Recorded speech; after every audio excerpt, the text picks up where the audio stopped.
Hello everyone. I wanted to talk about something I saw on YouTube and it bothered me a little bit. I don't want to take the name of the person who said this because they're not the only one who holds this opinion, and it would be unfair to just pinpoint one individual and say that this is their fault. But it's got to do with the cancellation of the Wheel of Time series. This video is not about the Wheel of Time series, it's about some of the reasons people are providing about why it was cancelled. In fact, it is about one very specific reason that some people are providing for its cancellation or its bad apparent quality. And that reason is that people think it was too diverse. Some people think it was too diverse and that it went too far in enforcing some kind of mixed society aesthetic that people think was one of the reasons behind its sad demise. Now, I haven't really seen the show, but I have heard this argument before. And I think that when someone says that it's a little too unrealistic to show communities where people of different skin colors coexist because it is unrealistic, and that is what throws people out of the story. The point I want to make is that this is not so much a defense of reality as it is a defense of the broadly Eurocentric or Western aesthetic that has come to define fantasy in the last few decades. Because I can tell you, reality does not mean the same thing when one person says it and another person says it. So when someone says that it is unrealistic, or one person says that X is unrealistic, they're just talking about their point of view and they're talking through the lens of their own lived experience. So it might be true from the point of view of someone who has grown up white among white people to say that communities full of people with different skin colors is unrealistic because it is unrealistic according to their point of view.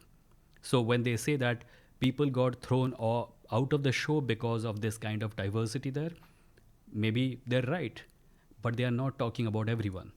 They are talking about a very specific kind of person who failed to relate to this kind of social reality. I am from India. I am in India. And I can tell you that communities with people of different skin colors is extremely common. In fact, communities full of people who speak different languages is also quite common, especially in urban areas of India. So, when a fantasy story shows you a backdrop where people of different skin colors or people of different language or people of different quote unquote races are hanging out together or living together or coexisting, it's not unrealistic. It is just perhaps unrealistic to you because you haven't experienced that social reality. This particular criticism says that people will always want to hang out with people like them. And then it points at a crowd of people with different skin colors and says that is unrealistic. Isn't this criticism also assuming something else? It is assuming that just because people have different skin colors, they cannot be similar. Because no two people are exactly the same, they have various dissimilarities. Sure, skin color may be one of them, but how many things are there that unite them?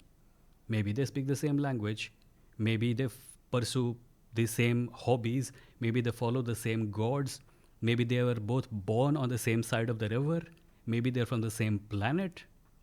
These are all considerations that need to go into the assessment of a community that is being described as unrealistic on account of the fact that it is diverse. And lastly, may I remind everyone that we are talking about fantasy?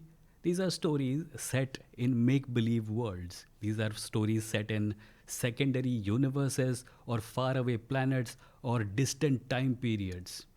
To talk about realistic and then define realism according to very narrow social contexts of contemporary times is a bit short sighted, no? Because you are obviously okay with aliens and people shooting laser beams out of their eyes or hands or other parts of their body, or mystical beings descending from the skies or emerging out of the oceans. You are okay with dragons and wyverns and white walkers and humanoid creatures made of ice and the dead coming back to life. You're okay with all of this. None of this strikes you as being unrealistic. But white people and people of color hanging out in the same village is what really gets you. That is where this line is going to be drawn. I'm not just saying this because I myself am a brown person, but the diversification, so called, of fantasy has been one of the best things to happen to fantasy in a long time. And I'm glad it is happening, and I think it should happen more, not less.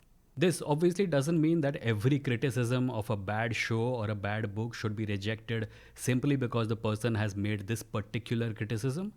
But this particular criticism is devious and it needs to be addressed as such, which is why I am doing so. A large part of the conversation about fantasy has been driven by Western points of view, and I'm glad that in the last few years this conversation has kind of sort of moved towards diversity, because no matter what someone feels about it, no matter whether people think it's a good thing or a bad thing, this is something that deserves to be talked about more. This conversation needs to happen because without it, we wouldn't be able to come to terms with the sheer effing stupidity of the idea that the Eurocentric aesthetic is some kind of a default value that cannot be violated, and if it is violated, it is hurting fantasy in some fundamental way. That's what I wanted to talk about. My name is Vijayendra Mohanty, and this is my YouTube channel. I write fantasy, and I'm a comic book writer. The comic book posters you're seeing in the background are the comic book superheroes that I grew up reading, and none of them are white. Thank you for listening. I'll see you next time.